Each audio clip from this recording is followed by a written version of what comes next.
মোস্তফা সাহেবের হাতে বড় বড় চারটে বোয়াল মাছ, জ্যান্ত বোয়াল মাছ চারটা নড়চড় করছে। এখনো জীবন্ত মাছগুলোর দিকে ক্ষণে ক্ষণে তাকাচ্ছেন ভদ্রলোক। যত দেখছেন ততই তার মুখের হাসি রেখা দীর্ঘ হয়ে চলেছে। এমন বড় চারটা মাছ কিভাবে আনলো ছেলেমেয়েগুলো কে জানে। মোস্তফা সাহেব উৎসাহিত কদমে এগোচ্ছেন রান্নাঘরের দিকে। লিভিং রুমে তার কাছে কিছু বন্ধু বান্ধব বসেছে। আনোয়ার সাহেব সিঁড়ি ধরে নামছিলেন, হাতে কদম ফুলের টব। ওরও কিছুক্ষণ আগেই আদেশ ছুড়ে গিয়েছে বাবার উদ্দেশ্যে, অতি দ্রুত যেন টবটা তাকে এনে দেওয়া হয়। আনোয়ার সাহেব মেয়ের বাধ্য বাবা বলে কথা। টব আনতে গিয়েছিলেন ছাদে। এবেলায় বড় ভাইয়ের হাতটা কাছাকাছি ভাবে লক্ষ্য করে আশ্চর্য হলেন, অবাক স্বরে শুধিয়ে বসলেন। ভাইয়া, মাছ কোথা থেকে আনলেন? এই প্রশ্ন শোনার জন্য অপেক্ষায় ছিলেন মোস্তফা সাহেব। বাগান পেরিয়ে যখন ফিরছিলেন মাছ নিয়ে বারংবার মাছগুলো সবার নজরে আনার চেষ্টা করছিলেন, কিন্তু আশ্চর্যজনকভাবে একটা কেউই জিজ্ঞাসাবাদ চালালো না।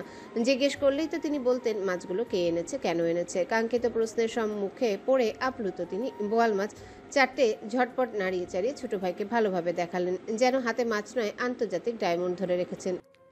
দেখ কেমন টাটকা বোয়াল মাছ, মাছের রংটাই বলে দিচ্ছে একদম পরিষ্কার মাছ, এতে ভেজাল নেই। আনোয়ার সাহেব বড় ভাইয়ের উজ্জ্বল মুখখানা দেখে হাসলেন।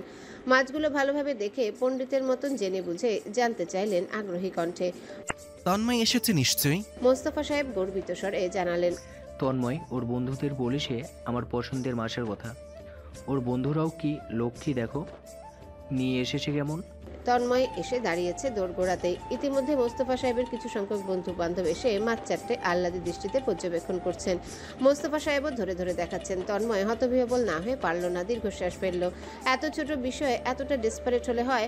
বাবার হাস্যোজ্জ্বল মুখ দেখে তন্ময় আর ঢুকলো না ভেতরে, কিচ্ছুটি বললও না। বাগানের দিকেই ফিরে এলো। এমন নয় যে মোস্তফা সাহেব এমন বড় জ্যান্ত বোয়াল মাছ আশেপাশে পাবেন না বা নিজে গিয়ে কিনতে পারছেন না, খেতে পাচ্ছেন না। গতকালও ছোট বোয়াল মাছ রাধা হয়েছিল, কিন্তু ছেলে তার খুব করে বন্ধুদের দিয়ে বলে কয়ে আনিয়েছে মাছ চারটা। এটাই যেন ভদ্রলোকের গর্বের কারণ, আনন্দের উৎস। তন্ময় একটা সাধারণ চাদর এনে দিলেও তার গর্বের ত্রুটি রয় না। বন্ধুর সাধারণ মজার ছলাকলামূলক অসদাচরণ কাণ্ডে যে তার বাবা এতটা খুশি হবে তন্ময় বুঝতে পারেনি। উত্তর দিকের এক কোণেতে তার বন্ধুরা বসেছে। ওরা সবসময় আলাদা থাকতে পছন্দ করে, অন্যদের হট্টগোল শুনতে পছন্দ না করলেও নিজেদের চেঁচামেচি শোনাতে বেশ ভালোবাসে। তবে তাদের বাড়িতে এলে ওরা একটু ভদ্রসভ্য হয়ে থাকে, চাপা স্বরে ভাওতাবাজি ছাড়া তেমন কিছুই করে না। মাহিন কিছু একটা নিয়ে অন্যমনস্ক বোধ হয় আনমনা হয়ে বসে আছে, বন্ধুদের কথায় মাথা নাড়াচ্ছে বা দোলাচ্ছে, কোথাও একটা বারবার তাকাচ্ছে। লুকিয়ে একটা সিগারেটও ধরিয়েছে। সিগারেট ধরা হাতটা চেয়ারের পেছনে লুকানো। তন্ময় লক্ষ্য করে মাহিনের পাশের চেয়ারটাতেই এসে বসলো। পায়ের উপর পা তুলতে নিয়ে চাইল সামনে। অরু সাবিহার গালে হলুদ মাখাতে ব্যস্ত। দুলে দুলে কেমন হাসছে মেয়েটা। ওর নিজের দুগালেও আচ্ছা রকমের হলুদ লাগানো। মাহিন তন্ময়ের দিকে আর চোখে চেয়ে সিগারেট এগিয়ে দেওয়ার ভান ধরল। নে টান দে একটা। মাহিন ভালো করেই জানে তন্ময় আপাতত সিগারেট খাবে না, ধরবেও না। চতুর্দিক চেনা পরিচিত মানুষ, সামনেই ওর প্রাণ প্রেয়সী দাঁড়িয়ে, অর্থাৎ প্রশ্নই উঠে না খাওয়ার। তবে তাকে অবাক করে দিয়ে তন্ময় অলস ভঙ্গিতে সিগারেটটা নিল। ডান হাতের আঙ্গুলের ভাঁজে চেপে একটু ঘুরে বসলো। মাথাটা ডান দিকে ঘুরিয়ে টান দিল দুটো। নাক মুখ দিয়ে বেরোলো কালো নিকোটিনের ধোয়া। রিয়ানের ভ্রু দুটা কপালে উঠে এসেছে। মাহিন কিছুটা বিচলিত হলো। কিরে মামা, কি হয়েছে? এইখানেই টানতেছস যে? আমি তো ফান পারপাসে সাজলাম। তন্ময় হেসে ফেললো। মাহিনের দিকে চেয়ে ঠাট্টা সুরে শুধালো। তুই যেভাবে বলছিস যেন আমি খাই না, তাই না? রিয়ান দুভ্রু নাচালো। খাস তো 14 বার সাধার পর, তাও বাইরে। আজ বাসাতেই খাচ্ছিস, তাও এক সাদাতেই। আশ্চর্যজনক না? কিরে ইব্রাহিম, তুই বল। ইব্রাহিম তন্ময়ের দিকে চেয়ে। তন্ময় দেখছে স্টেজের দিকটা। সুহানিকেও দেখা যাচ্ছে, সাবিহার পাশে বসে আছে, নখে নেল পালিশ দিয়ে দিচ্ছে বেশ মনোযোগ সহকারে। তন্ময় পাশ ফিরে সিগারেট আরেকবার ঠোঁটের ভাঁজে গুজলো। সময় নিয়ে মাহিনের দিকে তাকিয়ে জানালো। বাবা খুব খুশি। এমন সামান্য ব্যাপারে এত খুশি কি আছে কে জানে? তোর কি লাগবে? All that to give you that. Riyan শব্দ করে হেসে ফেলল। হাসলো ইব্রাহিম সৈয়দও। ওদের অট্টহাসি শুনে সুহানিও ছুটে এসেছে ব্যাকুল হয়ে। সামনের চেয়ারে অগোছালোভাবে বসে জানতে উতলা হলো। কি ব্যাপারে হাসছিস তোরা? সৈয়দ মাহিনকে ইশারা নির্দিষ্ট করে বলল। মাহিন মজার ছুলে চারটা বল মাছ আনলো না? সেই চারটা বল মাছ তো এক ইমোশনাল ব্যাপার স্যাপার ঘটিয়ে ফেলেছে। আঙ্কেল তো খুব খুশি। তার ছেলে বন্ধুদের বলিয়ে তার পছন্দের মাছ আনিয়েছে বলে কথা। বলতে বলতে আরেক দফায় হাসলো মাহিন। ইতস্ততভাবে ঘাড় চুলকালো। সে তো অতটা ভেবেচিন্তে আনেনি। তার মন চাচ্ছিল তন্ময়কে একটু জব্দ করতে, তাই আর কি। উচ্চ আওয়াজে হলুদের গান বাজছে, গান ব্যতীত কিচ্ছুটি শোনা যাচ্ছে না। কথাবার্তা জোরসে বলতে হচ্ছে। মাহিনের হাবভাব খুব একটা সুবিধা ঠেকছে না, বারবার স্টেজের দিকে তাকাচ্ছে। ওর ঘন ঘন চাহনি খেয়াল করেছে তন্ময় অনেক আগ থেকেই। এবার সুনিশ্চিত হলো এই ছেলেটা ডাগর ডাগর চোখে অরুর বান্ধবীকে পর্যবেক্ষণ করছে অনেকক্ষণ ধরে। মেয়েটার নাম সম্ভবত মার্জি। পছন্দ করেছে নাকি? মাহিনের তো অতিরিক্ত বয়সের ব্যবধান পছন্দ ছিল না, প্রতিনিয়ত নাক সিটকে বেড়াতো। তাহলে অবশ্য মনের উপর কখনো মানসিক চিন্তাভাবনা চাপানো সম্ভবপর হয়ে ওঠে না। মাহিনের ক্ষেত্রে বুঝি তেমনি ঘটতে যাচ্ছে। মরিচ বাতির আলো এসে পড়েছে তন্ময়ের মুখে। চাপদারিটা দারুণভাবে ট্রিম করা, হলদেটে আলোতে স্পষ্ট দেখা গেল তার সন্দিহান প্রশ্নবোধক ডান ভ্রু তোলার ভঙ্গিমা। মাহিন আর চোখে বন্ধুর মুখে একটিবার তাকিয়ে আর তাকানোর সাহস দেখালো না। তন্ময় নাক মুখ দিয়ে প্রশ্নাত্মক ধ্বনি তুলল। হুম। মাহিনের হাপুস নয়নজোড়া দৃষ্টি দিগ্ভ্রান্ত। তন্ময়ের প্রতি উত্তর না পেয়ে ফের একই ধ্বনি তুলল। হুম। এ যাত্রায় মাহিন থতমত খেয়ে মুখ খুলল। কি? তন্ময় ম্লান গলায় বলল, আমি জিজ্ঞেস করছি তোকে। তুই না বললি যা ইচ্ছে চাইতে, যা চামু দিবি? তন্ময় চোখ জোড়া ছোট ছোট করে ফেলল। অরুর বান্ধবী কি দেবার জিনিস? মাহিন ভোতা মুখে বলল, পারমিট? এটা তো দিবি, তোর বউয়ের বান্ধবীকে পটাতে যাচ্ছি বলে কথা। তন্ময় আশ্চর্য হলো এমন অযথার্থ লজিক শুনে। মেয়ে তোকে পছন্দ করলে আমার মাথা ব্যথা নেই। সুহানি তন্ময়ের কাঁধে গুঁতো দিল। ওই মেয়েটাও মাহিনকে পছন্দ করে, আম শিওর। কতবার করে তাকালো। রিয়ান আগ্রহপূর্ণ গলায় শুধালো, তুই কিভাবে শিওর মাহিনকে দেখেছে? হতে পারে আমায় দেখেছে। সুহানি ফুঁসে উঠল, নাক সিটকালো, মুখ ভেঙিয়ে বলল, নিজের চেহারা আয়নায় দেখেছিস? আয়না লাগবে কেন? তোর চোখেই তো 24 ঘন্টা দেখি, এখনো দেখতে পারতেছি। Undoubtedly world wide handsome. Tanmoy বন্ধুদের ঝগড়া থেকে দৃষ্টি সরালো, সামনেই তাকালো। স্টেজের সামনে অরু নেই। দৃষ্টি ঘোরালো চতুর্দিকে ভালো করে। তার বলদিটাকে এখন কোথাও দেখা যাচ্ছে না। মিনিট পাঁচেক আগেও তো দেখেছিল এখানটাতে। মার্জির পাশে বসে উচ্চকণ্ঠে গান গাইছিল। তন্ময় বন্ধুদের রেখে উঠে এলো। মেয়েটা কোথায় গেল? ভেতরে নাকি? ও তো অবাধ্য। তন্ময়ের একটা কথা যদি ভালোভাবে শোনে। বাড়িতে বেশ অপ্রয়োজনীয় অতিথির আগমন ঘটেছে। চতুর্দিকে অচেনা অজানা অহরহ মুখ। এই সময়ে এই মেয়েটাকে সে একা একা ছুটতে নিষেধ করেছে। তন্ময় অস্থির অনুভব করেও চোখের আড়াল হলেই এত করে ধমকের সুরে বোঝালো চোখের আড়াল হতে না। কথা শুনলো। স্টেজের সামনের ফাঁকা চেয়ারে উঁচু জুতো পেল। অরুর হিলস খুলেই গিয়েছে বোধহয়। জুতা জোড়া হাতে নিয়ে বাগানটা একবার চক্কর মেরে বাড়ির ভেতর ঢুকলো। মোস্তফা সাহেব একদল লোকজন নিয়ে বৈঠকে বসেছেন লিভিং রুমে। ডিভানে বসে আছে প্রতিবেশী আজমল সাহেব। তন্ময়কে দেখতে পেয়ে গাল ভরে হাসলেন। ডান হাতের ইশারায় কাছে ডাকলেন। ভদ্রলোকের এই এক পদভ্যাস, আওয়াজ তুলে নয়, হাতের ইশারায় ডাকতে পছন্দ করে। ইশারায় ডাকাটা তার অন্যতম পছন্দের কাজ যেন। তন্ময় ভদ্রলোকের আহ্বানে ভদ্রতা সূচক হাসলো। এগুতে নিয়ে চারিপাশে তাকালো নিবিড়ভাবে। অরুকে দেখা গেল না, রান্নাঘরেও না। আনোয়ার সাহেবও কাছাকাছি বসেছেন। তন্ময় সালাম জানিয়ে শুধালো, ভালো আছেন চাচা? ভদ্রলোক আলতোভাবে ধরলেন তন্ময়ের হাত দুটো। আজমল সাহেব তন্ময়কে খুব ভালো পান, স্নেহ করেন। ছোট থেকে বড় হতে দেখেছেন বলেই হয়তোবা তার চোখ দুটোর উজ্জ্বলতায় পরিষ্কার জানায় মনের অব্যক্ত কথাগুলো। গত বছর অবশ্য প্রিয় নাতনির জন্য সম্বন্ধের আলাপ তুলতে চেয়েছিলেন, তবে মোস্তফা সাহেবের মতিগতি বুঝে পরে চুপো মেরে গিয়েছিলেন। এতে কি আর স্নেহ কমে? ভদ্রলোক বিনয়ী স্বরে বলেন, ভালোই আছি বাবা। তোমার বিয়েতে থাকতে পারলে আরো ভালো থাকতাম বলে মনে করছি। তুমি দাওয়াত না দিয়ে বিয়ে করতে পারলা? মোস্তফা সাহেব হেসে জবাব দিলেন ছেলের হয়ে। বাচ্চাদের বিয়ে নিজেরাই করেছে। আনুষ্ঠানিক বিয়েতে তো দাওয়াত পাবি, তোরা না এলে কারা আসবে? ছেলেকে জিজ্ঞেস করেছি, তোকে বলেছি জবাব দিতে। জেনে শুনে জিজ্ঞেস করবি কেন?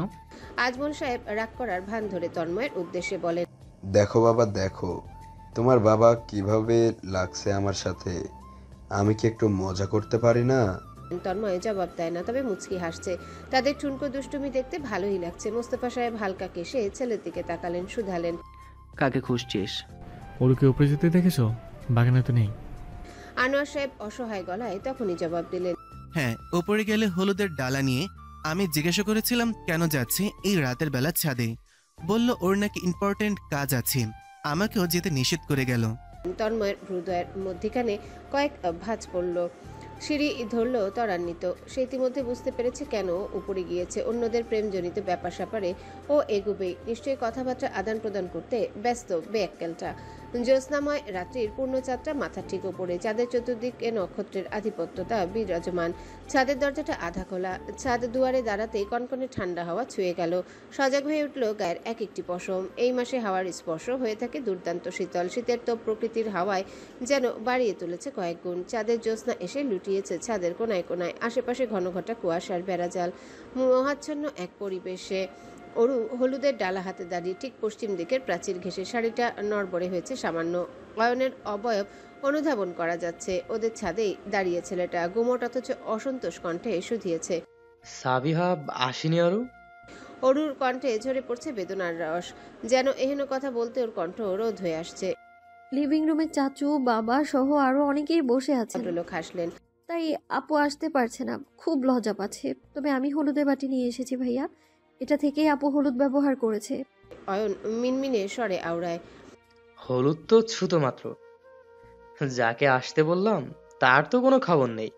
অরু বুঝি শুনল, মাথাটা আরো কয়েক ধাপে নত করলো। অয়নের পীড়িত হৃদয় উপলব্ধি করছে যেন তন্ময় ছাদের দরজায় হেলান দিয়ে দাঁড়িয়ে আছে।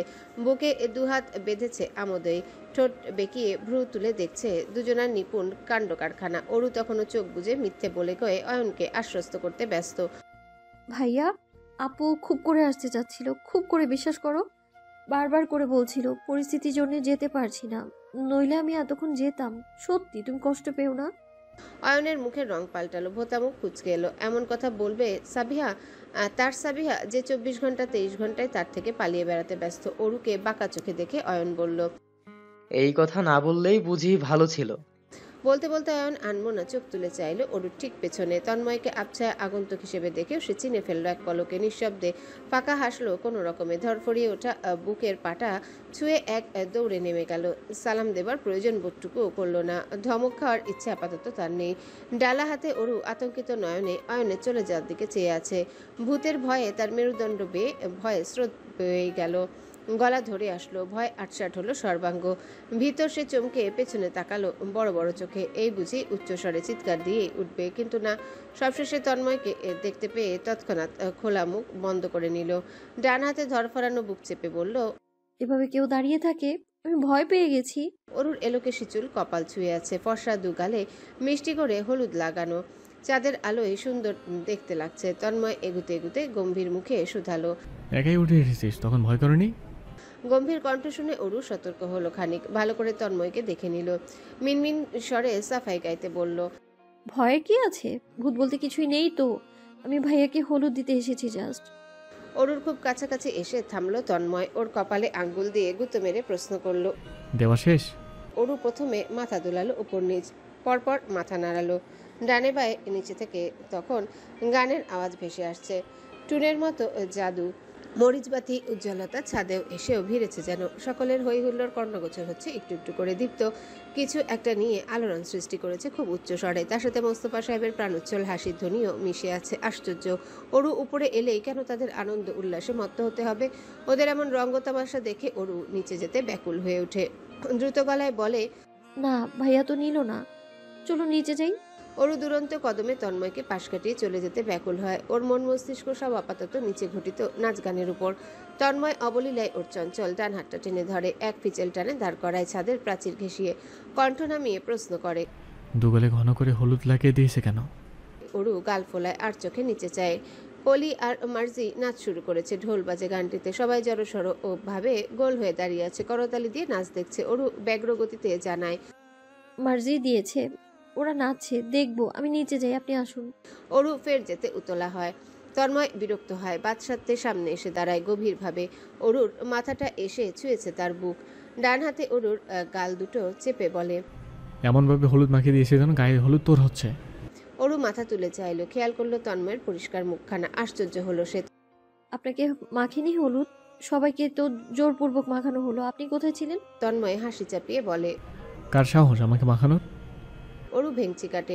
সাহসে কি আছে এখানে? বলেই ডান হাত ভরে হলুদ নিল বাটি থেকে। তন্ময়ের গালে লাগাতে দ্রুত হাত বাড়ালো, তবে শেষমেশ গাল ছুতে পারল না। তন্ময় চঞ্চল নরম হাতটা নিজের হাতের মুঠোয় ভরে নিল নিমিষেই। চেটচেটে হলুদ মেখে গেল নিজ হাতেও। অরু চোখ ছোট ছোট করে চেয়ে আছে, মুখ ভোতা, কণ্ঠ গম্ভীর। লাগাতে হবে না, সরুন, আমি নিচে যাব। তন্ময় অসন্তোষ হলো বড্ড। এমনিতে তো বেশ আরব লাগিয়ে বেড়াস, আমি কাছে আসি না, কথা বলি না, আর এখন যে পাল্লাতে উতলা হয়ে আছিস। গান পরিবর্তন হয়েছে, বর্তমানে সুবিখ্যাত একটা আইটেম গান চলছে, ওটাই হয়তো বা কেউ নাচছে। মজলিস আরও গরম, চেঁচামেচি বৃদ্ধি পেয়েছে। অরুর বুকে পাখিটা উত্তেজনায় তখন দিশেহারা, সে এখন নিচে যাবেই যাবে। সরুন এবার। তন্ময়ের হলুদে মাখো মাখো শীতল হাতটা অরুর উষ্ণ কোমর ছুঁয়ে দিতে মেয়েটা চুপসে গেল, কেমন চঞ্চল চোখ জোর হাত থমকালো। বাক্যের পূর্ণতাও মিলল না, গড়গড় করে চলতে থাকা মুখটা আচমকায় বন্ধ হয়ে গেল। অনুভব করলো তন্ময় শীতল পুরুষালী রুক্ষ হাতটা পেটে বিচরণ চালাচ্ছে। হলুদে মাখামাখি কাণ্ড। অরু শক্ত করে চোখ বুজে নিয়েছে, থরথর করে কাঁপুনি ধরেছে ওষ্ঠজোড়ায়। তন্ময় নিগুড় দৃষ্টিতে দেখলো হলদে মুখখানা, আরেকটু গভীর হয়ে ধীর গলায় বলল, সর্বনা, কি করবি? বলতে বলতে তন্ময় নিজের খোঁচা খোঁচা গাল ঘষে দিল অরুর তুলতুলে নরম ডান গালে।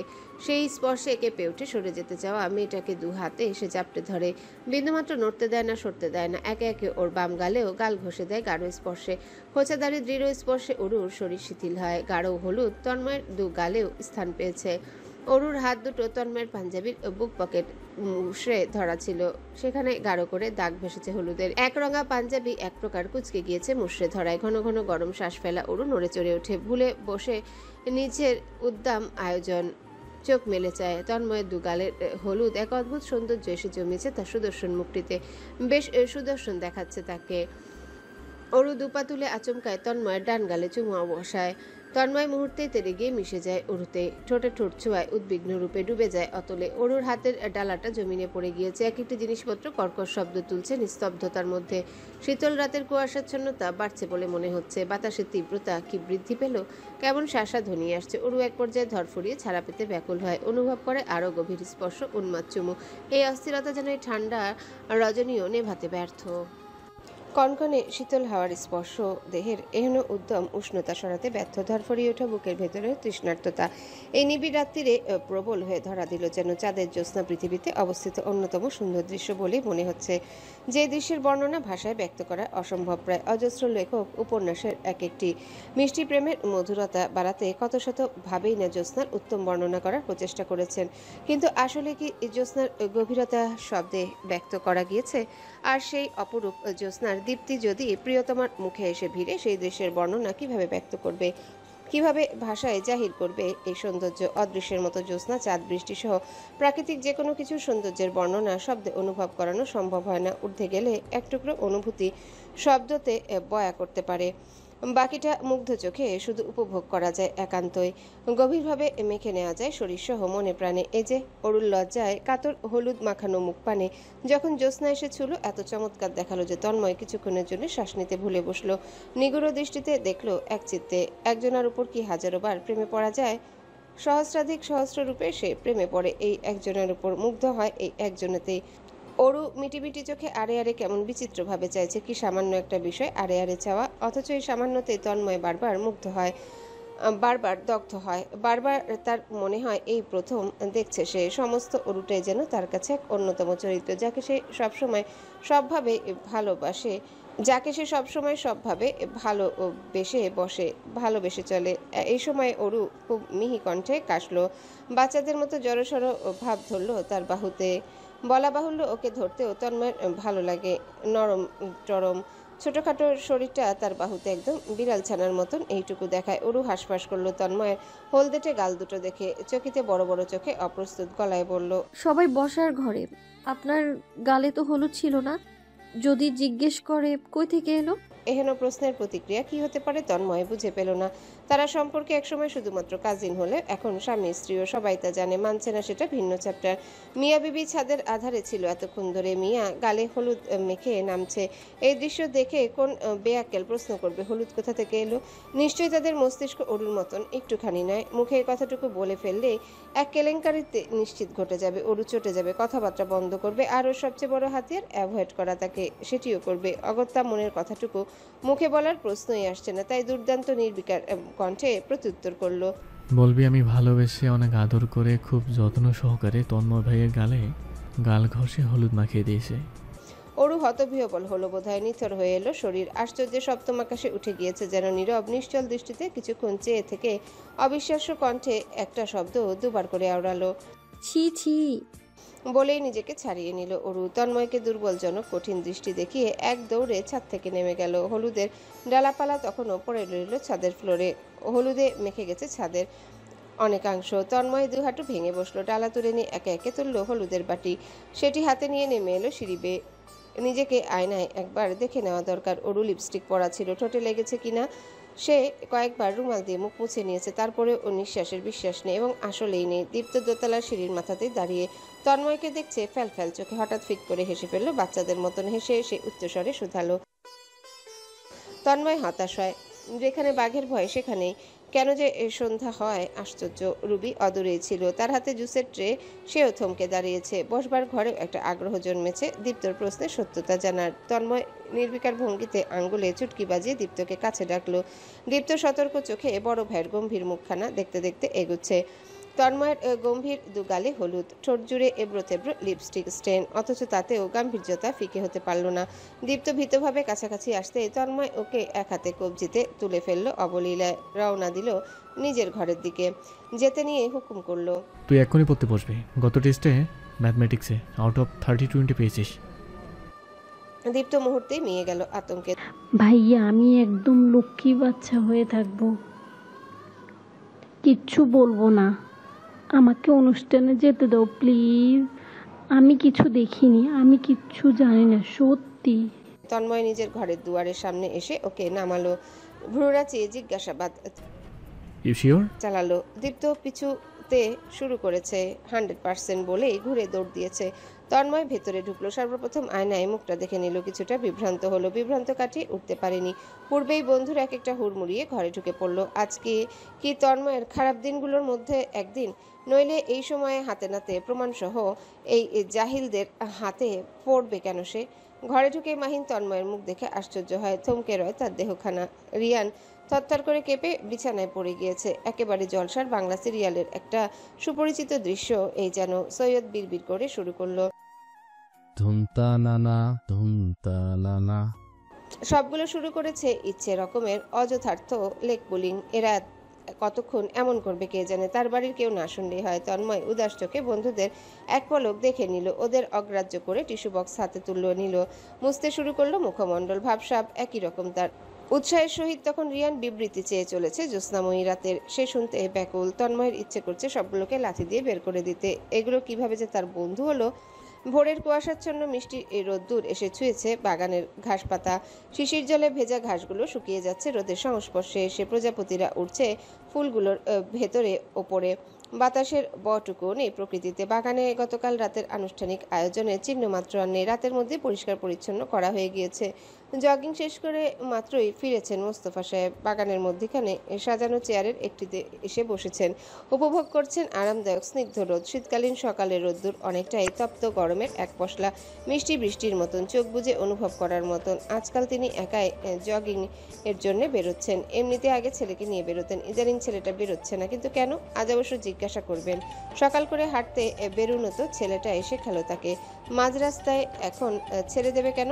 একা জগিং করতে তার ভালো লাগে না। অভ্যাস খুব খারাপ জিনিস। আজ আবারও প্রমাণিত হলো। কেটসের ফিতে খুলতে নিয়ে হাঁক ছাড়লেন স্ত্রীর উদ্দেশ্যে। এক কাপ চা আর আজকের নিউজ পেপার এখন তার প্রয়োজন। বাজার সদার কি অবস্থা দেখা দরকার। গতকাল দেখালো স্বর্ণের দাম কমেছে, আজকে আবার কেমন হালচাল কে জানে। জবেদা বেগম এগিয়ে আসছেন এক কাপ চা আর নিউজ পেপার নিয়ে। স্বামীর হাতে চাটা ধরিয়ে দিয়ে টেবিলের উপর রাখলেন নিউজ পেপার। মোস্তফা সাহেব চায়ে এক চুমুক দিয়ে প্রশ্ন করলেন ভোতা গলায়, তোমার রাজপুত্র কি উঠেছে? জবেদা বেগম হাসলেন মিহিসরে। ঘুমোলেই তো ভোরে, আজকে আর সকাল সকাল উঠতে পারবে? দুপুর হবে। মোস্তফা সাহেব মাথা দুলালেন, দুলিয়ে থামলেন না, আওড়ালেনও। আশা, ওকে ডেকো না, কাউকে ডাকতেও দিও না, ঘুমাতে দাও। এভাবে কাজের চাপ নিয়ে রেখেছে পড়ত। এবারেও ভদ্রমহিলা নিঃশব্দে হাসলেন। কিছুক্ষণ বসে উপভোগ করলেন সোনালি রোদের স্পর্শ, শুনলেন মিষ্টি পাখিদের কোলাহল, দেখলেন স্নিগ্ধ প্রজাপতিদের উড়াউড়ি। তন্ময়ের ঘুম ভাঙল বেশ বেলা করে। ঘড়ির কাঁটা তখন প্রায় 12টার কাছাকাছি। ঘরের ভেতরটা রোদে ঝলমল করছে। জানালার খোলা, পর্দা সরানো। জোড়া পাখি এসে বসেছে জানালায়। তন্ময় ঘুম ঘুম চোখে একবার তাকালো সেদিকে। রাতে তো সব লাগানো ছিল। কোন পণ্ডিত এসেছিল ঘরে? নিশ্চিত তার পণ্ডিতই এসেছিল পাকামি করতে। গতকাল সে বন্ধুদের গাড়িতে তুলে দিয়ে এসেছে রাত 4:35। ঘুমোতে ঘুমোতে আজান পড়ে গিয়েছিল। ওরু অবশ্য 3টার আগে ঘুমিয়ে পড়েছিল বসার ঘরের সোফায়, আনোয়ার সাহেব কোলে মাথা রেখে। সেই ওকে কোলে করে ঘরে দিয়ে এসেছিল। উঠে বসতে না বসতে ওরু ঢুকলো ভিতরে। তন্ময়কে জাগিত দেখে হুড়মুড়িয়ে কাছে এলো, কণ্ঠে জুড়ে বিষাদের আবির্ভাব। আপনি নাকি সাবিহাপুর বিয়ের দিন রাতেই দিনাজপুর যাবেন বিজনেসের জন্য? সত্যি? তন্ময় দীর্ঘশ্বাস ফেললো। গায়ে শার্ট নেই, সে সচরাচর উদাম হয়ে ঘুমাতে অভ্যস্ত। আজ অরুর আর তার দেহেতে ইন্টারেস্ট নেই। গম্ভীর মুখে তাকিয়ে আছে মুখের দিকে। বিছানা ছাড়তে ছাড়তে তন্ময় শুধালো। কে বলেছে? অরু একরোখা গলায় বলেই গেল। তা তো ইম্পর্টেন্ট না, আপনি বলুন না, সত্যি বলেছে? তন্ময় মৃদু হাসলো। তার সবেমাত্র ঘুম ভাঙা স্বর চূড়ান্ত হাসকি শোনালো। যা আর বস, মাত্র 2 দিন। যা নাস্তা লাগবে বল, আমি আসতেছি। অরু ঠায় দাঁড়িয়ে থাকলো, এক পাও নড়ল না। তন্ময় নিজের কাছেই হার মানল। অরুকে দুঃখী সে দেখতেই পারে না, অস্থির অনুভব করে। আর ওর এমন ভোতা মুখ দেখে সে কিভাবে যেতে পারবে? তন্ময় এগুলোর দিকে উদম বুকে জড়িয়ে নিল শক্ত করে। আনমনা ভেবে উঠল সে কি করতে হবে ওকে বুঝিয়ে শুনিয়ে। দিনাজপুর যেতে হলে অরু নিজেকে ছাড়িয়ে নিয়ে বেরিয়ে গিয়েছে দ্রুত পায়ে। তন্ময় বাথরুমে ঢুকলো, গোসল নিয়ে বেরিয়ে ঝটপট তৈরি হয়ে নিল সে। এই বেলা করেই অফিসে যাবে, এমনিতেই বিয়ে শাদী নিয়ে সে কাজের পাহাড় জমিয়েছে। ঘড়ি পড়তে নিতেই দেখা গেল অরু আবার এসেছে, ম্লান মুখে দাঁড়িয়ে। তন্ময় অসহায় অনুভব করলো। এগোতে নিতে অরু ফের চলে যেতে উতলা হলো। মেয়েটা এত অবুঝ। তন্ময় আলগোছে হাত টেনে ধরলো। তন্ময়ের কাছে অরুর অভিমানিনী রূপ বড় ভয়ঙ্কর। এই রূপ সে বিন্দু মাত্র সহ্য হয় না। গুনে গুনে কয়েকটি বার এই অভিমানের কবলে সে বিশ্রীভাবে পড়েছে ইতিমধ্যে। অগত্যা এখন রীতিমতো ভীতি কাজ করে। অরুর বয়সটা কম, ভীষণ অবুঝ, তবে বুঝিয়ে মানিয়ে নিলে আবার চট করেই তন্ময়কে বুঝে। তাই যতটা সম্ভব যে কোনো কঠিন ব্যস্ত কর্মঠ পরিস্থিতি সরিয়ে ওকে নিজের কাছে ঠিক পাশে বসিয়ে পরিষ্কার করে মনের অব্যক্ত কথাগুলো বুঝিয়ে দেওয়াটাই উত্তম কাজ হবে। এবারও তন্ময় সেটাই করে। অরুর মসৃণ হাত টেনে ধরতে সম্পূর্ণ অরুটা এসে মিশে যায় তার শক্তপোক্ত পুরুষোচিত বুকে। ওর চুলের ঘ্রাণ সুন্দর, কি শ্যাম্পু যেন ব্যবহার করে বলেছিল, ঠিকঠাক খেয়াল নেই, তবে তার নেশা ধরে যায়। নরম তুলতুলে কোমর জড়িয়ে ধরে তন্ময় ভারী তবে মিহি আওয়াজে বলে। জানিস, আমার গত সপ্তাহে একটা কাজের জন্য খুলনা যাওয়ার কথা ছিল, আমি যাইনি। কার জন্য? তোর জন্য। জানতাম তো এমন জেদ ধরে বসবি। আমার হয়ে পাঠিয়েছিলাম আমার ম্যানেজারকে। আমি পারতে তোকে স্যার এক পা সরি না, সরতেই চাই না। তুই বুঝিস না, আমি তো যেতে চাচ্ছি না তোকে ছেড়ে, কিন্তু কাজ তো করতেই হবে, তাই না? মাত্র 2 দিন যাবো আর আসবো। অপেক্ষা করবি তো আমার জন্য, করবি না? অরু চোখ তুলে চায়। দু চোখের মণি জোড়া চকচক করছে, মনে হচ্ছে মণি দুটোতে তারা ভাসছে। তন্ময় সেই মণি তারায় চেয়ে রয় এক চিত্তে। অরু বিড়বিড় করে। আপনার কাছে মাত্র লেগেছে? 2 দিনে কয় ঘন্টা হয় জানেন? 48 ঘন্টা। 48! তন্ময় হেসে ফেলে। অরু আর চোখে সেই হাসির এক ঝলক দেখে ফের মিহিসরে বিড়বিড়িয়ে ওঠে আপন ভাবনায়।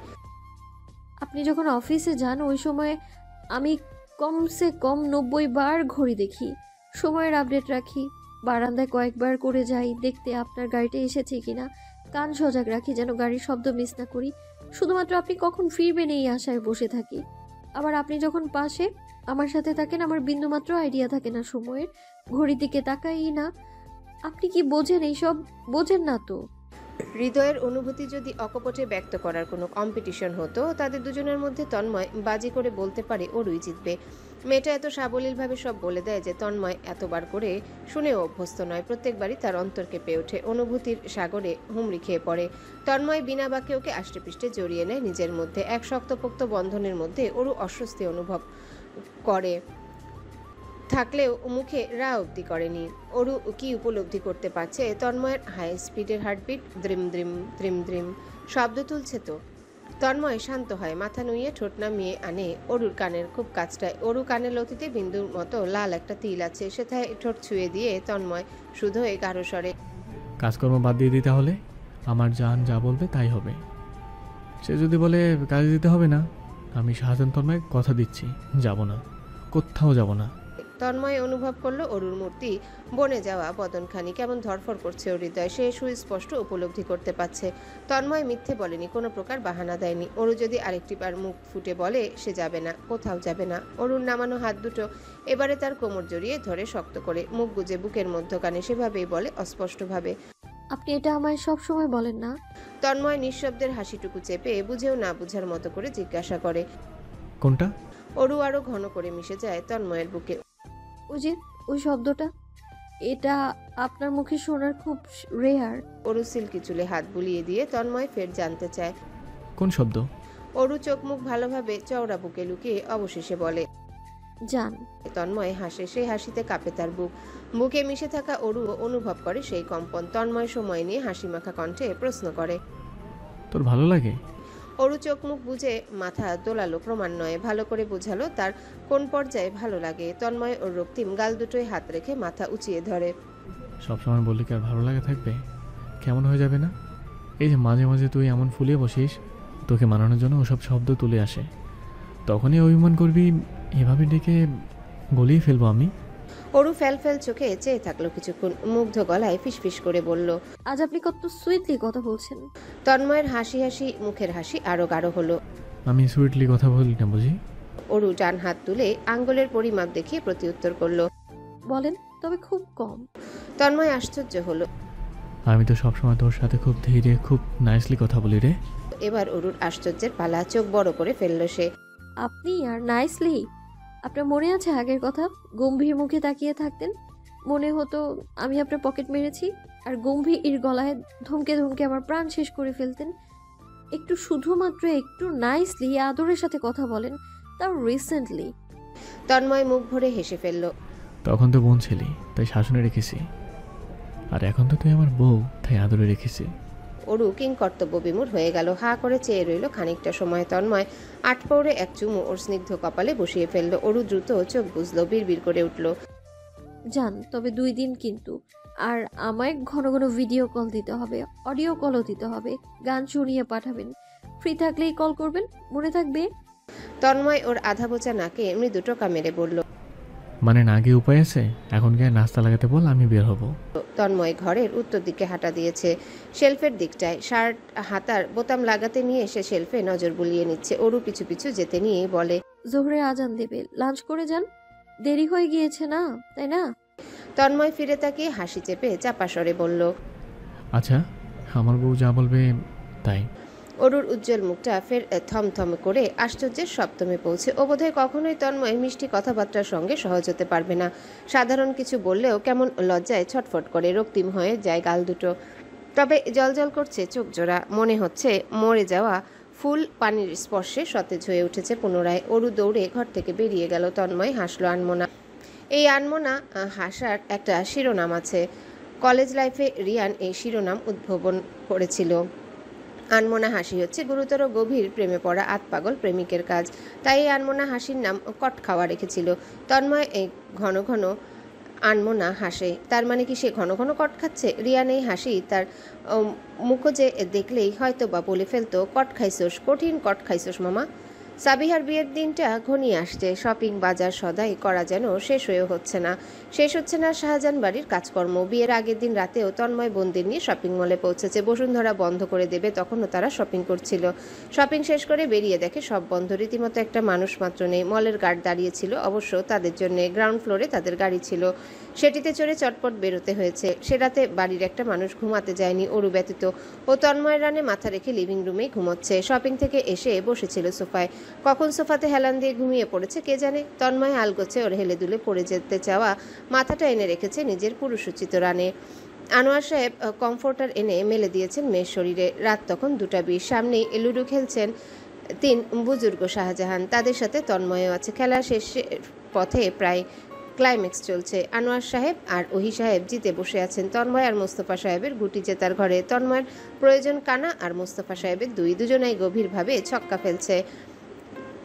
এক সময়টাতে 6 চেয়ে ওঠেনি, এখন 6-এর বন্যা বইছে। এই নিতান্তই মশকরা বই কিছু নয়। তাদের দুজনার এই লড়াইয়ের দর্শক নেহাতি কম নয়। চতুর্দিকে সবাই হুমড়ি খেয়ে দাঁড়িয়ে আছে। এখানে উপস্থিত আছেন গিন্নি রাউজাবেদা বেগম। এই ছেলের খেলা দেখছেন তো এই স্বামীর। তন্ময় খুব গুরুগম্ভীর এবং জেতার জন্য অস্থির হাবভাব নিয়ে খেললেও সে জেতার জন্য মোটেও অস্থির না, বরঞ্চ বলা যেতেই পারে সে হেরে যেতে অস্থির। সে কৌশলে ছক্কা ফেলছে, কোনোভাবেই কানাসে তুলবে না। চাইলে জিততে পারতো প্রথমেই, কিন্তু তন্ময় তা চাচ্ছে না। তার বাবা চাচারা জিতুক, উল্লাসে মেতে উঠুক, এটাই চাচ্ছে সে। দেখা যাক। তন্ময়ের কানা ঘুরে যাচ্ছে বারবার। অবশেষে মোস্তফা সাহেবের 2 উঠল। আনোয়ার সাহেব সহ সকলেই আনন্দে উল্লাসে মেতে উঠলেন। মোস্তফা সাহেব মোটেও উল্লাস করলেন না। চোখ জোড়া ছোট ছোট করে ছেলেকে কড়া চোখে দেখে নিচ্ছেন। তন্ময় হেসে ভ্রু তুলে শুধায়, কি জিতে খুশি নন? মোস্তফা সাহেব গমগমে গলায় বললেন, মস্করা করছো? এ কেমন জেতা? তুমি ইচ্ছে করেই তো হেরে যাও। আমি কি ছোট শব্দ করে বাচ্চা বসবো না ভেবে রেখেছো? তন্ময় এবারও শব্দ করে হাসলো। তার প্রাণোচ্ছল হাসির শব্দে মুখরিত বসবার ঘর। ওহি সাহেবও তাল মিলিয়ে হাসছেন। জবেদা বেগম ছেলেকে স্নেহের চোখে দেখে প্রশ্ন করেন, অ্যাপেল জুসটা তো তখন খেলি না, এখন আনবো? হাসি মুখে বাবার ভোতা মুখে চেয়ে থেকে এ জবাবে বলে, আনো। জবেদা বেগম রান্নাঘরের দিকে যাচ্ছেন। তন্ময় তাকালো নিজের কোলের দিকে। অরু গুটিসুটি মেরে শুয়ে আছে, হাত পা ছড়িয়ে ছিটিয়ে শুতে পাচ্ছে না। এই কারণে ধরেই বোধহয় ওর ভ্রুদয়ের মধ্যিখানে সূক্ষ্ম ভাঁজ পড়ছে। ঘুমের মধ্যে অসন্তুষ্ট হাঁ পিত্তেশ করতে ব্যস্ত। ও তো সচরাচর উত্তর দিকে মাথা দিলে পশ্চিমে পা রাখে। ঘুমের রুলস রেগুলেশনের উপর বুড়ো আঙ্গুল দেখিয়ে দিয়েছে। রুবি হঠাৎ করে বলে বসলো, ওরু কিছুটা ওয়েট গেইন করছে বোধহয়। সুমিতা বেগম আদুরে স্বরে মেয়েকে ছুতো ধরে বকেন। এই বাক্য শুনে তন্ময় মুখ খুলল। একই সময়তে আনোয়ার সাহেবও, এবং দুজনার কথার মানে একই দাঁড়ালো। কি খেতে পছন্দ করছে প্রশ্ন করে চাচা ভাইপো চোখাচোখি করলো। মোস্তফা সাহেব হেসে ফেললেন। শব্দ করে হেসে আকাশ বলল, চাচ্ছু, তুমিও তো দেখি নিজের দ্বিতীয় কপি মেয়ের জন্য পেয়ে গেছো। এতে অট্টহাসির রোল পড়ল। অরুর ঘুম তবুও ভাঙল না। তবে সে ঘুমের মধ্যে মিটিমিটি হাসছে। অস্পষ্ট স্বরে কি যেন বলছে। তন্ময় ঠিক শুনতে পেল না, তবে সুন্দর কোনো স্বপ্ন দেখছে। কমিউনিটি সেন্টার জুড়ে অতিথিদের আনাগোনা। বধূরূপে স্টেজে বসে আছে সাবিহা, পাশেই অয়ন, কাজে বিয়ে পড়িয়ে উঠিয়েছেন মাত্র। তন্ময় তাকে নিয়ে বসিয়েছে খাবার টেবিলে। খেয়ে দিয়ে যাবে। খাওয়া দাওয়ার পর্ব শুরু হয়েছে পরপরই। মোস্তফা সাহেব আর আনোয়ার সাহেব এদিক ওদিক ছুটছেন, খাওয়া দাওয়ার অবস্থা পর্যবেক্ষণ করছেন, ওয়েটারদের বিশ্লেষণ দিচ্ছেন। এদিক যাবার তো ওদিক। তন্ময় খেয়াল করলো সাবিয়া এখনো কাঁদছে। অয়ন অস্থির হয়ে ঝুঁকে কিছু একটা ফিসফিস করে বলে চলেছে। কান্না থামানোর অস্থির প্রচেষ্টা। অরুর চোখ রক্তিম, এক কোণে বসে আছে। সাবিহা কবুল বলার সময় কেঁদেছে, সাথে ভ্যা ভ্যা করে এই মেয়েও কেঁদেছে। কেঁদে কেঁদে বলছিল, আপু তাড়াতাড়ি কবুল বলো, ভাইয়াকে আর কতক্ষণ অপেক্ষা করাবা? সাবিহার অয়নের যদি কোনো নাটক থাকতো, সেই নাটকের 1 নাম্বার ফ্যান হতো এই মেয়ে। সারা দিনব্যাপী হাঁ পিত্তেশ করে বেড়াতো। এখন যখন অবশেষে দুজন দুজনার হয়েছে চিরতরে, নিশ্চয়ই খুব খুশিও। অরু এ যাত্রায় চাইল। ভেজা ভেজা চোখ জোড়া দেখে তন্ময় আর অদূরে থাকতে পারল না। এগুলো ওর দিকে কাছাকাছি এসে ছুঁয়ে দিল ওর চোখের কোণ। এত কাদার কি আছে? পাশের বাসায় থাকবে, প্রত্যেকদিন খেতে পারবে। অরুর চোখ ফের ভিজে উঠল। পাশের বাড়িতে, আমাদের বাসায় তো নয়। বারংবার নিজেকে বোঝানোর কথাটির বাস্তবরূপী এই কথা শুনে তন্ময়ের শান্ত করা হৃদয় ফের অশান্ত হলো। নিজেকে স্বাভাবিক রাখার এই তীব্র চেষ্টা যেন বিফলে যেতে উতলা। সাবিহাকে যখন সাজানো গাড়িতে তুলে দেওয়া হবে, তখন যেন স্বাভাবিক থাকা সম্ভব হলো না। সাবিহা বাবার পর এবার বড় ভাইয়ের বুকে মিশে কান্নায় মত্ত। তার হাউমাউ করা কান্না শুনে অস্থির হয় তন্ময়। পুতুলের মতন আগলে রাখা ছোট বোন যে কিভাবে এতটা বড় হয়ে গেল, এই তো বিয়ে দিয়ে দিতে হচ্ছে। সারা জীবনের জন্য অন্যের ঘর করবে, এই বাস্তবতা খুব নিষ্ঠুর। তন্ময় দুহাতে আগলে নিল বোনকে, মাথায় হাত বুলিয়ে চলল ক্রমাগত। তার রক্তিম চোখ জোড়া আজ আর লুকানোর কোনো পথ নেই। মোস্তফা সাহেব কেঁদে ফেলেছিলেন মেয়ের সাথে। অয়নের দুহাত ধরে প্রলাপ করছেন এখনো। অয়নের নিজের চোখ জোড়াও ভেজা। সে বারংবার সবভাবে আশ্বস্ত করে যাচ্ছে। এতে কি আর আশ্বস্ত হয় বাবা ভাইয়ের মন? এই নিষ্ঠুর যন্ত্রণার কোনো আশ্বস্তে শান্ত হয় না। শান্ত হয় সময় স্রোতে গা ভাসে। অবশেষে সাবিহাকে তন্ময় গাড়িতে উঠিয়ে দিল, তুলে দিল অয়নের দুহাতে। শাহজাহান পরিবারের সামনে গিয়ে গাড়িটা ধীরে সুস্থে চলে গেল। গ্রাউন্ড ফ্লোরে তখন সবাই অবশ হয়ে দাঁড়িয়ে। তন্ময় নিজেকে ধাতস্থ করে নিল খুব জলদি। মোস্তফা সাহেব নিস্তেজ হয়ে দাঁড়িয়েছিলেন। তন্ময় বাবাকে ধরল দুহাতে, কাজ জড়িয়ে গাড়িতে উঠিয়ে দিল। বারবার করে আদেশের মতন বলে গেল, এত মন খারাপ করছো কেন? পাশের বাড়িতে তো প্রতিদিন 4 বার করে দেখা যাবে। আনোয়ার সাহেব ওহি সাহেবও গাড়িতে উঠে বসেছিলেন। এহেনে কথাতে হেসে ওঠেন পালাক্রমে। মোস্তফা সাহেব সামান্য স্বাভাবিক হলেন। আকাশ উঠে বসেছে ড্রাইভিং সিটে। গাড়িটা সে টেনে বেরিয়ে গিয়েছে। বাকিরাও মিলেমিশে অন্য এক গাড়িতে উঠে বসেছে। তন্ময় সেই গাড়ি ড্রাইভিংয়ে বসেছে। অরু তার পাশের সিটে, হাতে টিস্যু, মেকআপ গলগল করে পড়া, চোখের জলে মিলেমিশে যাচ্ছে তাই অবস্থায় অবস্থান করছে। এখনো নাক টেনে যাচ্ছে এক মনে, আর চোখে বারবার করে তন্ময়কে দেখছে খুব নিপুণ কৌশলে। ও পাশে থাকলে তন্ময় কখনোই দীর্ঘ সময় মন খারাপ করে থাকতে পারবে না, সম্ভব না। শাহজাহান বাড়ির সকলে কমিউনিটি সেন্টার থেকে ফিরে বসবার ঘরে খুঁটি গেঁথে বসেছে। থমথমে পরিবেশ বিরাজমান। ক্ষণে ক্ষণে নিস্তব্ধতা ভেঙে কান্নার শব্দ তুলছেন জবেদা বেগম। কান্নারত তাকে বাম হাতে নিজের বাম পাশে খুব যত্নের সাথে আগলে নিয়েছে তন্ময়। সে এখনও শুভ্র রঙের পাজামা পাঞ্জাবি পরে আছে, পরিবর্তন করা আর হয়ে ওঠেনি। এখনও জবেদা বেগমের মাথাটা দুর্বলভাবে ছুঁয়ে আছে তন্ময়ের চওড়া কাঁধ। তার মিহি কান্নার স্বর বড়ই যন্ত্রণার। তন্ময় সান্ত্বনার কথাবার্তা তেমন বলতে পারে না। অগত্যা মায়ের মাথা বুলিয়ে চলেছে, যেমনভাবে মা তার মাথার চুল আদুরে হাতে বুলিয়ে দেন। মোস্তফা সাহেবের চোখের ভেতরটা এখনও রক্তিম, তবে তিনি আগের চেয়ে অনেকটাই নিজেকে সামলে নিয়েছেন। পিঠ এলিয়ে দিয়েছেন সোফায়, একচিত্তে চেয়ে আছেন শূন্যে। এই দৃশ্যে তন্ময় দীর্ঘশ্বাস ফেলে অগোচরে। পরপর অরুর খোঁজ করে তার চোখ দুটি। অরু সিঁড়িতে বসে আছে, হাতে গাল রেখে, মুখে দুঃখিনী ভাব আনিয়ে রাখলেও ওর চঞ্চল চোখ দুটো বেইমানি করে বসে আছে। নাজুক সরল চোখ দুটো বোধহয় আর অভিনয় করতে পারছে না। সুন্দর চোখ দুটো সবার মুখের ভঙ্গিমা খুব আগ্রহের সাথে দেখছে। ওর চঞ্চল সেই দৃষ্টি এবারে ঘুরে এসে থেমেছে তন্ময়ের রসাত্মক চোখে। তন্ময়কে চেয়ে থাকতে দেখে হকচকিয়ে উঠে ক্ষণিকের জন্য, ফের চোখ দুটো ছোট ছোট করে দুঃখিনীর অভিনয়ে ব্যস্ত হয়ে পড়ে। তন্ময়ের হাসি পায়। কি বিশ্রী ব্যাপার, মেয়েটা তাকে নষ্ট করে ফেলছে। নাহলে এমন এক পরিস্থিতিতে হাসার মতন ছেলে এসেছিল কখনো না। নিত্যদিন এমনিতেও তো তার হাসি আসতো না। মানুষ কৌতুক করে হেসে গড়াগড়ি খেলেও সে থাকতো নির্বিকার মানুষ। তার মোটেও মজার মনে হতো না। তাহলে হাসবে কিভাবে জোরপূর্বক? কিন্তু এখন তাকে দেখো, এই মেয়ের অনর্থক ব্যবহার, কথাবার্তাও সে বেশ হাসছে, পারছে না শব্দ করে হাসতে। কি আশ্চর্য, এমনও হয় হয়তো। এই যে হচ্ছে। অরু উঠে এদিকে আসছে। আনোয়ার সাহেব বসে আছেন উত্তর দিকের ডিভানে, ম্যাগাজিন দেখছেন খুব চিন্তিত দৃষ্টিতে। অরু তার বাবার পাশে গিয়ে বসেছে। এই সময়তে হঠাৎ করে খুব অপ্রত্যাশিত দুজন তাড়াহুড়ো পায়ে দুয়ারে এসে দাঁড়িয়েছে।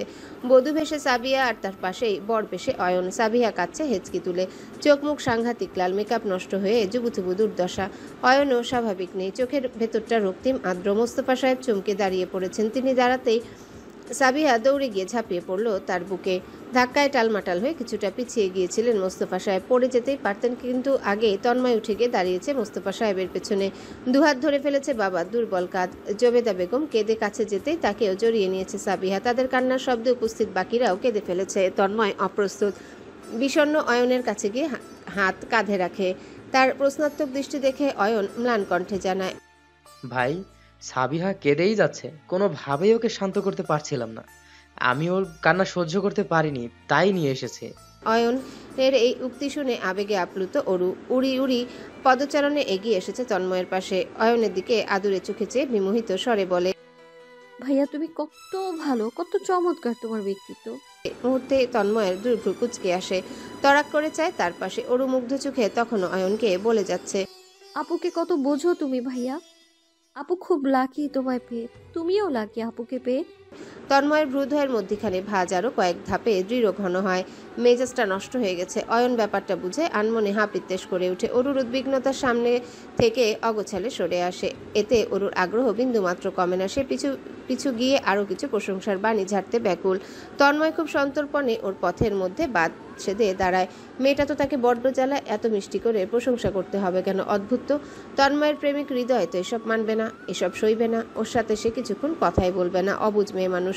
ইতিমধ্যে সাবিহা বাবা মা ছেড়ে বড় ভাইয়ের দিকে এগিয়ে আসছে। তন্ময় এক হাতে আগলে নিল সাবিহাকে, মাথায় হাত বুলিয়ে দিল। সাবিহা কাঁদতে কাঁদতে অরুকেও একসময় টেনে নিয়ে এলো তাদের দুজনের মধ্যে। তিনজনকে একত্রে দেখে আকাশ, রুবি আর দীপ্তিও ছুটে এসেছে। কাকে ধরে কে কাঁদছে অজানা, তবে উপস্থিত মেয়ে জাতের সবগুলো কাঁদছে। তন্ময় আশ্চর্য, হতবিহ বলে কিছুক্ষণ আগে অরু হাসছিল লুকিয়ে লুকিয়ে, আর এখন এমনভাবে কাঁদছে যেন ওকেই শ্বশুরবাড়ি তুলে দেওয়া হচ্ছে। কেঁদে কেটে অস্থির ওকে দেখে সাবিহাও নিজের কান্না ভুলে বসেছে। ব্যগ্র হাতে আদুরে কণ্ঠে অরুকে শান্ত করতে ব্যস্ত। কাহিনী কেমন মুহূর্তেই পাল্টে গিয়েছে। আকাশ কিছুক্ষণ আগেও বেশ আবেগপ্রবণ হয়ে পড়েছিল, তবে এখনকার ঘটিত কাহিনী দেখে সে সন্দিহান এবং দ্বিধাগ্রস্ত। কিছুক্ষণ আগের যত্নের আবেগ ঠেলে দেওয়ায় অয়ন এই অবস্থা দেখে মন খারাপ করে বসে।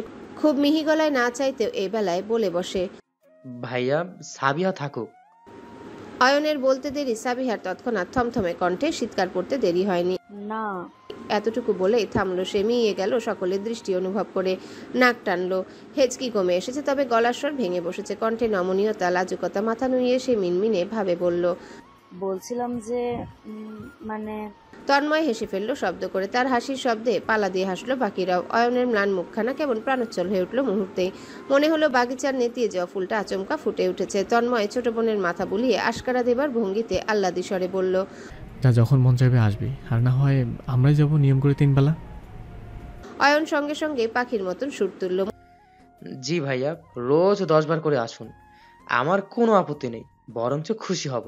মোস্তফা সাহেব সন্তুষ্ট হলেন বোধহয়, মুখের থেকে কালো মেঘ সরেছে। তিনি গম্ভীর তবে নরম কণ্ঠে অনুনয় সুরে বলেন, সাবিয়া যখন আসতে চায় ওকে আসতে দিও। ভদ্রলোক থামলেন একটুর জন্য, বাকি কথাটুকু মিনমিনে স্বরে বললেন, তবুও সবাই পরিষ্কার শুনতে পেল। কৃতজ্ঞ থাকবো। অয়ন চমকায়, বড্ড বিমূঢ় হয়ে পড়ে, চিন্তা চেতনা হারিয়ে দ্রুত এগোয় সামনে। মোস্তফা সাহেবের হাত দুটো আগলে ধরে বলে, বাবা, আপনি এভাবে বলবেন না, সাবিহা আপনাদের মেয়ে, আমিও স্বামী হয়ে গেছি বলে ওর আমার থেকে পারমিশন নিয়ে এই বাড়িতে আসতে হবে? এমন কিছু কখনো হবে না। ও সারা দিন আসুক, যখন তখন আসুক, শুধু আমাকে জানালেই হবে, আর যখন তখন আমিও চলে আসব, এই পারমিট দিলেই হবে। মোস্তফা সাহেব মুগ্ধ হলেন, আবেগী হলেন বড়। অয়নের হাতের মধ্যিখানে থাকা তার হাত দুটো সামান্য নড়ে ওঠে। অবশেষে তিনি হাত উঠিয়ে রাখেন অয়নের ডান কাঁধে। তার কৃতজ্ঞতা, মুগ্ধতা সবই একটি মাত্র পদক্ষেপে অনুভব করা যাচ্ছে। অয়ন সবার থেকে বিদায় নিয়ে সাবিহার হাত ধরে বেরিয়ে গিয়েছে। জবেদা বেগম অবশ্য মেয়ে জামাই আপ্যায়নের জন্য উতলা হয়েছিলেন, কিন্তু অন্যদিকে তার মেয়ে জামাই মেয়ে নিয়ে বেরিয়ে যেতে উতলা। সেখানে কি আর করার তার? ক্লান্ত দেহে তন্ময় ঘরে এসে পৌঁছালো। পাঞ্জাবির উপরের কোটি খুলতে গিয়ে এগুলো বারান্দায়। বারান্দার দরজা খোলা, মধ্যরাত তখন, গাঢ় কুয়াশা পড়েছে, বাতাসের স্পর্শ কনকনে ঠান্ডা।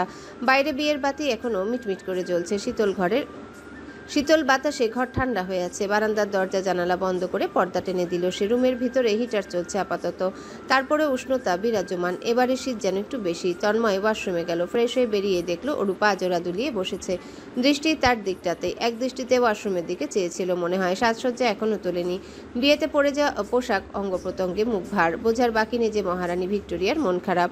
ওর মন খারাপের কারণ দুটো হতে পারে। প্রথমটি হচ্ছে তন্ময় ভোরে বেরিয়ে পড়বে খুলনার উদ্দেশ্যে। দ্বিতীয়টি হতে পারে সাবিহার বিয়ে হয়ে গিয়েছে, সে আর তাদের সাথে একই ছাদের তলেতে থাকতে পারবে না। তন্ময় তোয়ালেতে মুখ মুছতে নিয়ে এগুলো টেবিলের দিকে। সফরের ব্যাগটা গুছিয়ে নিতে হবে, কিছু ডকুমেন্টস, ল্যাপটপ সহ কার্যকারী জিনিসপত্র এখনও সামনে রাখা প্রয়োজন। কর্মে ব্যস্ত সে ঠিকই, আড়ালে অরুকে লক্ষ্য করছে। এখনও এসে তার পাশে ঘেঁষেনি কেন মেয়েটা? তন্ময় কিছুক্ষণ অপেক্ষা করে ওর অস্তিত্ব পাশে অনুভব করলো না। অগত্যা কাজ রেখে পিছু ফিরল। অরু অভিমানী চোখে চেয়ে আছে। এ যাত্রায় বিষণ্ণ কণ্ঠে জানতে চাইল, আমার সাথে কথা বলছেন না কেন? যাক, এতটুকু বুঝতে পেরেছে গাধিটা। এভাবে তো ওর মাথায় মস্তক বলতে কিছুই রয় না। তাই তন্ময় আশায় ছেড়ে দিয়েছে এক প্রকার। যেহেতু জিজ্ঞাসাবাদ করছে, একটু বাজিয়ে দেখায় যায়। অগত্যা আগের মতন ফের কাজে ব্যস্ত হলো। সেভাবেই গমগমে তবে নির্বিকার গলায় বলল, কি কথা বল। কথাটুকু বলে কান পেতেই ছিল অরুর প্রত্যুত্তর শোনার জন্যে, তবে আকাঙ্ক্ষিত প্রত্যুত্তরটি এলো না। তন্ময় মিনিট খানেক অপেক্ষা করলো, না কোনো শব্দ, অনুভূতি, উপস্থিতি কিছুই পাচ্ছে না। অবশেষে না পেরে ফিরে তাকালো। অরুর দুচোখ বেয়ে যেন ঝর্ণা ধারায় জল নামছে ঝরঝর করে। মিষ্টি নাকটার পাটা দুটো ফুলে ফেপে উঠেছে। অঝোর ধারায় কান্না করাটা শুধু বাকি। তন্ময় মুহূর্তে ব্যাকুল হয়ে যায়। হাতের ডকুমেন্টস ফেলে দ্রুত কদমে এগোয় ওর দিকে। অরু কান্নারত অবস্থায় শুধায়, অয়ন ভাইকে তখন প্রশংসা করেছিলাম বলে কি আপনি কথা বলছেন না আমার সাথে? তন্ময় আশ্চর্য হয়, ধরতে পেরেছে তাহলে। তার মানে এতটাও বলদি নয়, একটু বুঝ আছে। তন্ময় শান্তি অনুভব করে, ব্যাকুলতা দমিয়ে ফেলে চটপট। ডান ভ্রু তুলে গম্ভীর মুখে জিজ্ঞাসুক সুরে বলে, তেমনটা হলে কি করবি, আর না হলে কি করবি? অরু নাক টানে।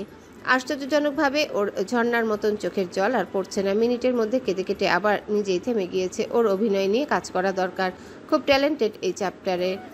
এবারে কিঞ্চিত সংশয় নিয়ে বলে, যদি তেমনটাই হয় তাহলে আমি বেশি বেশি করে অয়ন ভাইয়ের প্রশংসা করব। তন্ময়ের কিংকর্তব্য বিমূঢ়তার সীমা রইল না, অবাক হয়ে শুধালো, হোয়াট? অরু এবেলায় মিটমিটি হাসলো। হাসিটুকু বুঝিয়ে দিচ্ছে ও যে ইচ্ছে করে অমনভাবে গদগদ স্বরে প্রশংসা করছিল। এখনো গদগদ স্বরেই বলল, আপনি জেলাস হবেন আর আমাকে অনেক ভালোবাসবেন। তন্ময় মূর্তি বনে গেল। সরু চোখে অনিমেষ চেয়ে রইল। অরু আর চোখে চেয়ে সেই দৃষ্টি দেখে মিইয়ে গেল। বেশি করে ফেললো নাকি? দুরু দুরু কম্পিত বুকে ঝটপট পেছালো কয়েক কদম। কিছু একটা বলতে মুখ খুলল, তবে কথা বলার সুযোগ পেল না। তন্ময় ঝড়ের গতিতে সামনে এসে দাঁড়ালো, ঠোঁটে চুমু খেলো শক্ত করে। পর মুহূর্তে ওকে পাজা করে কোলে তুলে ফেললো, এমনভাবে তুললো যে অরু ভয়ে সেটে গেল। ওকে সেভাবে নিয়েই তন্ময় দরজা লাগাতে ব্যস্ত হাতে তাকালো ঘড়ির দিকটায়। 3:20। তার বেরোতে হবে 6টায়। বিছানার দিক এগুতে নিয়ে নির্বিকার কণ্ঠে বলে, অনেক ভালোবাসো না ডিসপার্টলি? তন্ময় নিগুড়ো চোখে চেয়ে রহস্যময়ী কণ্ঠে ফের আওড়ালো, 3 ঘন্টা সময় আছে। You will be enough for you. Aru হতবিহ্বল। সে এসব ভালোবাসার কথা তো বলেনি। তন্ময় সেক্ষেত্রে খুব বিনয়ী। তুই চাইলে সময় আরেকটু বাড়ানো যেতে পারে। সূর্য ওঠেনি আজ। আবহাওয়া অধিদপ্তর জানাচ্ছে সূর্য উঠবে না। 40% বৃষ্টি হওয়ার সম্ভাবনাও নাকি আছে। বাইরেটা এখনো অন্ধকার হয়ে আছে কুয়াশায়। কেমন সন্ধ্যা সন্ধ্যা আবহাওয়া, ঠান্ডাও পড়েছে বৃষ্টি রকমের। অরু গভীর ঘুমে আচ্ছন্ন। থাকার কথায় কিছুক্ষণ আগেই ঘুমিয়েছে। ঘুমাতে চায়নি, শক্ত করে দু চোখ মেলে চেয়েছিল। বারবার করে বলেছে যাওয়ার সময় ওকে ডেকে উঠাতে, কিন্তু তন্ময় চাচ্ছে না ও উঠুক।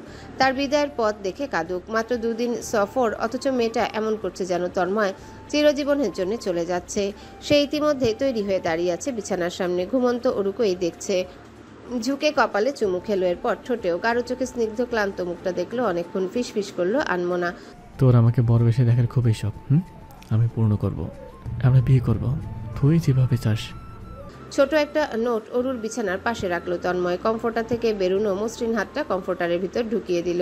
শেষবার দেখে বেরিয়ে গেল। সে ভুলেও ফিরে তাকালো না। ফিরে তাকালেই বিপদ, বড় বিপদ। হয়তোবা যেতেই পারবে না সে। অরুকে ফেলে যাওয়াটা যে তার পক্ষে অসহনীয়। পাকাপোক্ত হাতে ড্রাইভিং করতে থাকা ম্যানেজার সুমন চোখে চোখে খুব নিপুণ দৃষ্টিতে দেখছে তন্ময়ের সুদর্শন তবে গম্ভীর মুখ। অপরিচিত কেউ হয়তো বা এই গম্ভীর মুখ দেখে কোনো অনুভূতির হদিস করতে পারবে না, কিন্তু সুমন ঠিকই করতে পেরেছে। দীর্ঘ সময় ধরে পাশাপাশি কাজ করে সে একটু হলেও অল্পভাষী তন্ময়কে পড়তে পারার ক্ষমতা অর্জন করেছে। অনুমান করতে পারছে তন্ময়ের গম্ভীর মুখের আড়ালের অন্যমনস্ক অস্থির সত্তা। অবচেতন ভঙ্গিতে সে ফোন স্ক্রিনে ক্ষণে ক্ষণে দৃষ্টি ফেলে। বাকিটা সময় শান্ত হাতে উড়ুতে রাখা অ্যাপেল ল্যাপটপের কিবোর্ড চাপে থেমে থেমে। বাইরের কোলাহল হতে আজাদ গাড়ির ভেতরটা খুব নীরব।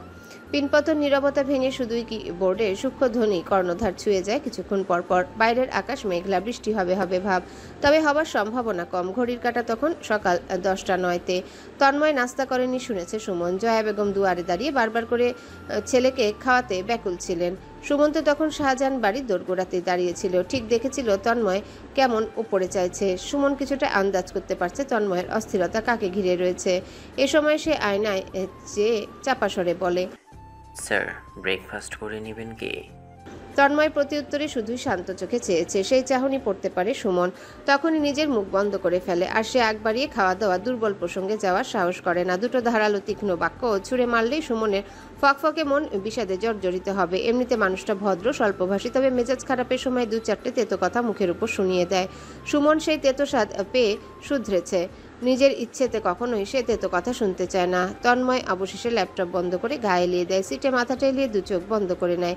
ডান হাতের আঙ্গুলগুলো ব্যস্ত হয় কপাল ডলতে। তার মাথা ধরেছে বিশ্রীভাবে।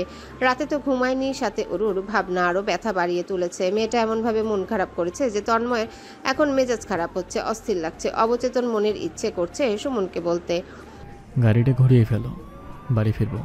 আপন মনে সে দীর্ঘশ্বাস ফেলে। এ সময় পার্সোনাল ফোনখানা বেজে ওঠে। ফোন তন্ময়ের পাশেই ছিল, নজরবন্দি, সহজেই দেখতে পায়। অরুর ছবি স্ক্রিনে ভাসছে। ছবিটা সাবিহার মেহেন্দি অনুষ্ঠানের। 2 হাতের মেহেদি দেখিয়ে হাসছে ক্যামেরায় চেয়ে। তন্ময়ের নামের অক্ষরটি ফকফকে সাদা তালুতে সুস্পষ্ট।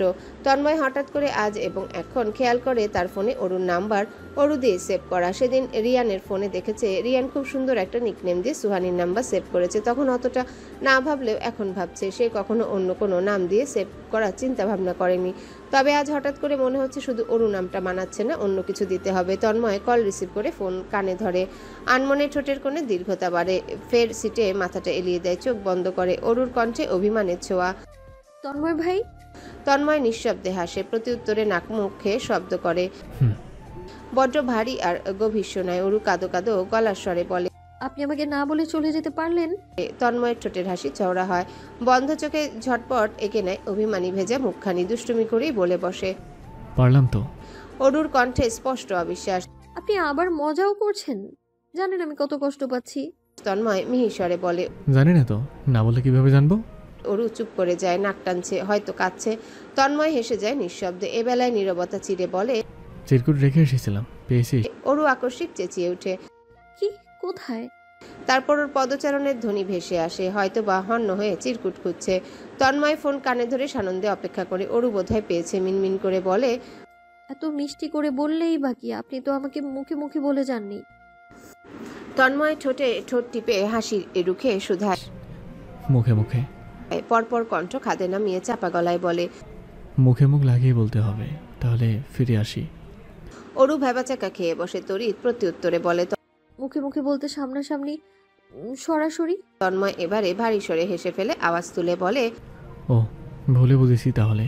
সুমন নিজেকে গুটিয়ে নিচ্ছে, সে অবাক হতেও ভুলে গেছে। আর চোখে দেখছে তন্ময়ের নরম মুখ, এতক্ষণ কেমন গম্ভীর হয়েছিল, আর যেই না বউ কল করেছে অমনি সব গম্ভীরতা শেষ।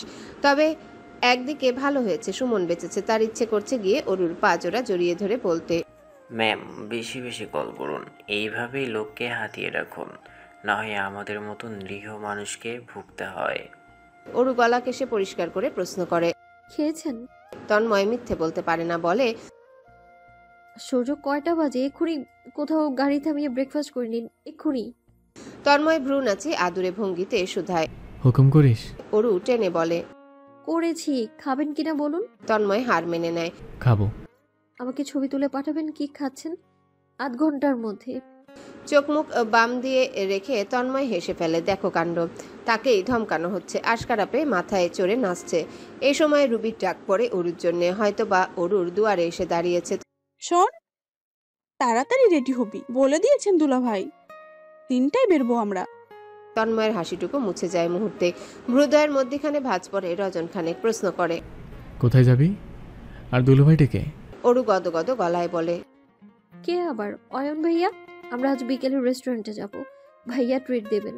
তন্ময় বিরক্ত হয়, মেজাজ খারাপ হয়। সে নেই আর এই মেয়ে ঘুরতে বেরোবে সেজেগুজে, তা তার পছন্দ হচ্ছে না। প্রত্যুত্তর না পেয়ে অরু মিষ্টি ভঙ্গিতে সাবধান স্বরে ডাকে, তন্ময় ভাই, আমি যাই ওদের সাথে। অরু এইটুকু কথাতে তন্ময়ের মন শান্ত হয়, মেজাজ নরম হয়ে আসে। আচ্ছা, বড় আপুদের পাশেই থাকবি, এদিক ওদিক একা যাবি না, যাবার সময় কল করবি। এখন রাখছি। কল কেটে তন্ময় স্ক্রিনে চায়। অরুর নামটা এডিট করতে বসে, কি দেবে ভেবে পায় না। অনেকটা সময় ভাবে, ইতস্তত করে। এক সময় মাত্র 4টা ইংরেজি অক্ষর বসিয়ে সেভ করে ফেলে। স্ক্রিনে ভাসছে যান। দিনাজপুর পৌঁছাতে পৌঁছাতে দুপুর 2টো। হোটেলে পার্কিংয়ে লটে এসে থেমেছে তাদের গাড়ি। অদূরে স্যুটকোট পরে দাঁড়িয়ে আছে 4 জন লোক। তাদের মধ্যে জন বিশিষ্ট ব্যবসায়ী রতন হাওলাদার, তন্ময়ের পার্টনার।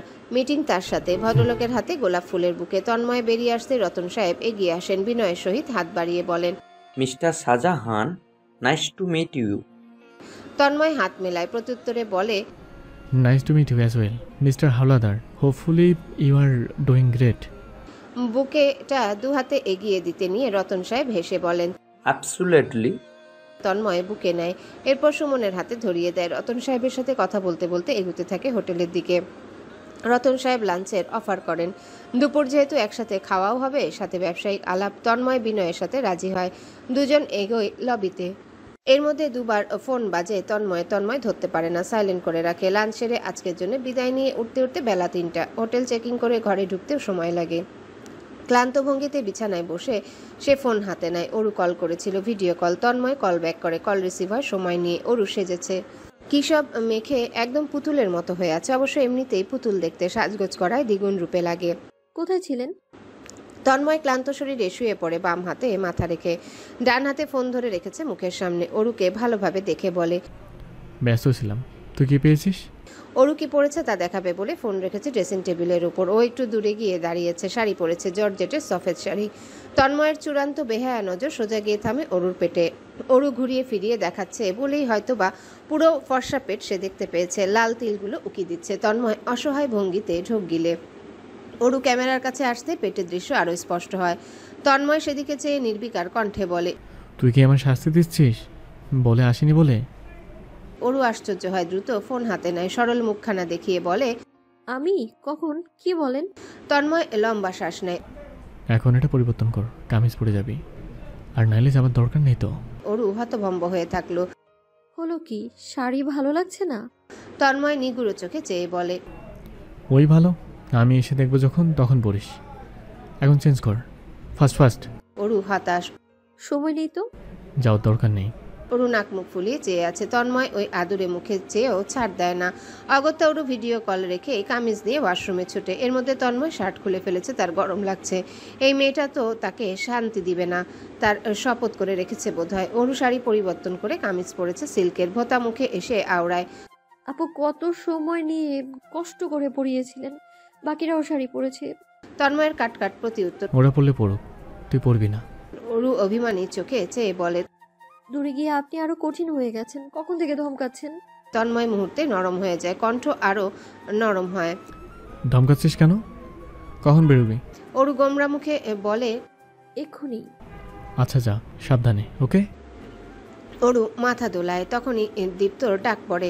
দরজায় করাঘাত করছে। অরু বলে, যাচ্ছি। পার্টনারের সাথে পরদিনের মিটিং শেষ করে সাথে সাথে তন্ময় ঢাকার উদ্দেশ্যে রওনা হয়। বিশ্রামও নেওয়ার প্রয়োজন বোধ করে না। ঢাকা পৌঁছাতে রাত 10টা বাজবে বোধহয়। সুমন গাড়ি চালাচ্ছে। আবহাওয়া ভালো না, সম্ভবত ঝড় বৃষ্টি হবে। আবহাওয়া অধিদপ্তরও তাই সংকেত করেছে। তাদের ফেরার রাস্তাটা একটু এলোমেলো, তার উপর ঘুটঘুটে অন্ধকার রাস্তায় গাড়ি কম, মানুষের তেমন যাতায়াত নেই। সুমন FM ছেড়েছে। 9.0-তে প্রোগ্রাম চলছে। প্রোগ্রামটি হচ্ছে অজানা মানুষের জন্য রিকোয়েস্টেড গান প্লে করা। তন্ময় বিরক্তি নিয়ে চাইল সুমনের দিকে। সুমন শুকনো হেসে বলল, স্যার ব্যাপারটা কিন্তু রোমান্টিক। তন্ময় কপাল কুঁচকে বলে, আরে রোমান্টিকের কি আছে এখানে? রোমান্টিক না বলতেছে, এই যে প্রিয় মানুষকে ছোট্ট মেসেজ দিয়ে মনের অনুভূতি বোঝাতে যে গান ছাড়তে বলে আর তা চলে, এটা রোমান্টিক না? এর চেয়ে রোমাঞ্চকর কি কিছু আছে?